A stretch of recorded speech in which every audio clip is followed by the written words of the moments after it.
بسم اللہ الرحمن الرحیم الحمد للہ رب العالمین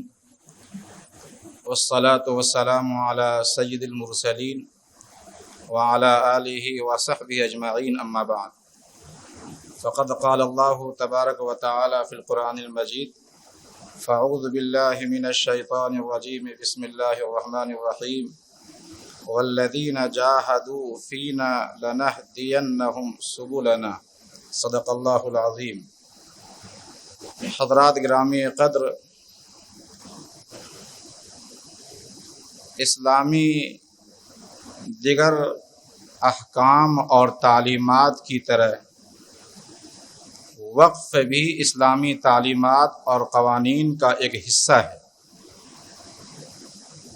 جس طرح نماز، روزے اور دیگر عبادات کے قوانین آسمانی ہیں، ویسے ہی وقف کے جو قوانین ہیں یہ آسمانی قوانین ہیں۔ دو اشخاص یا دو سماج یا دو جماعتوں کے بنائے ہوئے آپسی معاہدے نہیں ہیں، اور آسمانی قوانین میں کسی طرح کا تغیر اور تبدل نہیں ہو سکتا، کوئی چینجنگ نہیں کی جا سکتی۔ اس لیے وقف قانون جو شرعی قانون ہے، اس میں ہرگز اور ہرگز کسی طرح کی تغییر اور کسی طرح کی تبدیلی نہیں کی جا سکتی ہے۔ ابھی جو قانون جو پاس ہوا ہے وقف بل 2024، آپ جانتے ہیں کہ یہ غیر آئینی قانون ہے، اقلیت دشمن قانون ہے، مسلمانوں کو سماجی، معاشی اور مذہبی طور پر کمزور کرنے کی کوشش کی جا رہی ہے۔ اس سے نہ صرف ہماری مساجد، مدارس، خانقاہیں اور قبرستان اور عیدگاہیں، یتیم خانے، مسافر خانے متاثر ہوں گے، بلکہ یہ جو قانون ہے، یہ قانون، اس قانون سے اسلامی روح متاثر ہوتی ہے اور اسلامی شریعت سے راست اس کا ٹکراؤ ہے۔ اس بنیاد پر بھی ملت اسلامیہ ہند کی یہ اجتماعی ذمہ داری ہے کہ وہ اپنی ایمانی غیرت کا ثبوت دیں، ایمانی حمیت کا ثبوت دیں، احتجاج کے ذریعے سے اور قانون کے دائرے میں رہتے ہوئے جو کچھ بھی کیا جا سکتا ہے، ہم ہر طرح کی اس طرح کی کوششوں کا ہم حصہ بنیں۔ اور یہ وفاق العلماء کے ذریعے سے جو آج اجتماع منعقد ہو رہا ہے، میں سمجھتا ہوں کہ اسی ایمانی غیرت و حمیت کا ایک حصہ ہے، اور اسی حصے میں شامل ہونے کے لیے یہ اجتماع بلایا گیا ہے، تاکہ لوگوں میں ایک طرح کی بیداری پیدا کی جائے۔ کہیں ایسا نہ ہو کہ پہلگام کے اس واقعے کے بعد یہ آواز دب کر کے رہ جائے اور لوگ یہ سمجھیں کہ اب یہ تو آواز دب گئی، ختم ہو گئی، یہ آواز اب اٹھنے والی آواز نہیں ہے، اور پھر مسلمان کہیں خواب خرگوش میں کہیں نیند لے کر کے نہ سو جائیں۔ اس لیے اس آواز کو آگے بڑھانا ہے، اور اس کے فوراً بعد یہ اجتماع، میں مبارکباد دیتا ہوں کہ بہت بر وقت آپ نے اجتماع کیا ہے، اور اس کے ذریعے سے جو لوگوں میں ایک طرح کی لوگوں میں جو لوگوں میں فاصلے بڑھ رہے تھے اور نا امیدی ظاہر ہو رہی تھی کہیں یہ آواز دب نہ جائے، پھر اس آواز کو آپ نے اٹھایا ہے۔ پورے ملک میں اس قانون، اس واقعے کے بعد جس کی سارے مسلمانوں نے مذمت کی ہے اور قابل مذمت ہے بھی، لیکن اس کے بعد وقف کے جو آواز تھی، احتجاج چل رہا تھا، کوششیں چل رہی تھیں، جو اجتماعات ہو رہے تھے، یقیناً وہ آواز متاثر ہو رہی تھی۔ اس لیے اس آواز کو متاثر ہونے نہیں دینا ہے، بلکہ اس کو اور آگے بڑھانا ہے۔ ایک دو بات میں آپ کے سامنے عرض کرنا چاہتا ہوں، وقت کافی تیزی کے ساتھ آگے بڑھ رہا ہے،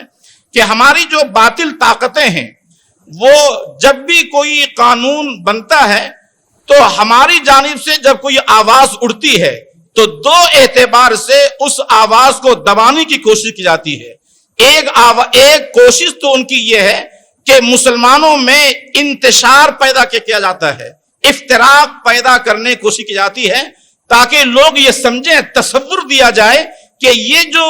اجتماع ہو رہا ہے، یہ احتجاج چل رہا ہے، یہ پوری مسلم کمیونٹی کی آواز نہیں ہے، ان کی طرف سے یہ بات نہیں ہے، بلکہ کچھ ہی لوگوں کی جانب سے یہ احتجاج ہو رہا ہے۔ چنانچہ بورا فرقہ کو الگ کر دیا گیا، خواتین کو الگ کر دیا گیا، اور کچھ نامعروف ایسی جماعتوں کو جس کو لوگ جانتے نہیں ہیں ان کو بھی کچھ پیسے دے کر کے، لالچ دے کر کے یہ کوشش کی جاتی ہے کہ احتجاج جو چل رہا ہے یہ تمام لوگوں کی یہ آواز نہیں ہے، ان کی ترجمانی نہیں ہے، بلکہ ایک خاص فرقہ کے لوگوں کی یہ آواز ہے، ان کے احتجاج ہے۔ اس سے بہت حد تک اس کا اثر کم ہو جاتا ہے۔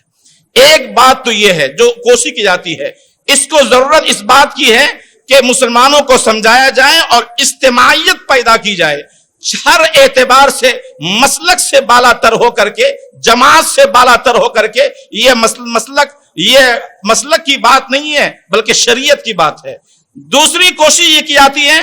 کہ خوف و ہراس پیدا کرنے کی کوشش کی جاتی ہے، خوف و ہراس، لنچنگ کا مسئلہ کر کے کوئی اس طرح کہیں ٹرین پہ چلتے ہوئے کسی کو مار دینا، کہیں کسی کے دکان پہ حملہ کر دینا، سامان کو بکھیر دینا، داڑیوں کو پکڑ کر کے داڑیاں نوچنا وغیرہ وغیرہ، اس طرح جو واقعات ہو رہے ہیں یا ہوتے ہیں یہ تو جرم ہے، اور جرم کو چھپانے کی کوشش کرنی چاہیے، لیکن باضابطہ اس کی ویڈیوگرافی کر کے باضابطہ سوشل میڈیا پر ڈالا جاتا ہے۔ اس کی واحد وجہ صرف یہ ہے کہ مسلمانوں میں خوف و ہراس پیدا کیا جائے، مایوسی پیدا کی جائے، ہمت کو توڑا جائے، حوصلے توڑے جائیں۔ اور ہمیں افسوس ہوتا ہے ایسے ہمارے قائدین پر جو مسلمانوں کو اسٹیج پر بیٹھ کر کے وہ درس دیتے ہیں، وہ یہ کہتے ہیں خوف و ہراس، وہ بھی یہاں سے وہاں درس دیتے ہیں، اور یہ کہا جاتا ہے کہ ہمیں احتجاج سڑکوں پر نہیں کرنا چاہیے، ہمیں مسجدوں میں بیٹھ کر کے باتیں کرنی چاہیے، بند کمروں میں بیٹھ کے باتیں کرنی چاہیے، کوئی ایسی بات نہ نکل جائے جو راجا کی مزاج کے خلاف ہو جائے، جو فلاں کے خلاف ہو جائے۔ بھائی میں سمجھتا ہوں ملت اسلامیہ کے دشمن ہیں وہ لوگ، وہ قائدین یا وہ افراد جو لوگ کے یہاں بیٹھ کر کے مسلمانوں کی ہمت کو توڑنے کی کوشش کرتے ہیں، وہ لوگ جو مسلمانوں کو بزدل بنا رہے ہیں، جو نوجوانوں کے اٹھتے ہوئے حوصلوں کو اور جذبات کو کچلنے کی کوشش کرتے ہیں۔ کیا ہمیں یاد نہیں ہے کہ آزادی سے پہلے ہمارے اکابر اور اسلاف نے اس قوم کو جس کے حکومت میں سورج نہیں ڈوبتا تھا، لیکن اس قوم سے انہوں نے مقابلہ کیا اور یہاں تک کہ منزل پہ پہنچے، اور ہم قانون کے دائرے میں رہ کر کے کام کریں گے، اور قانون کے دائرے میں جہاں تک ہم جا سکتے ہیں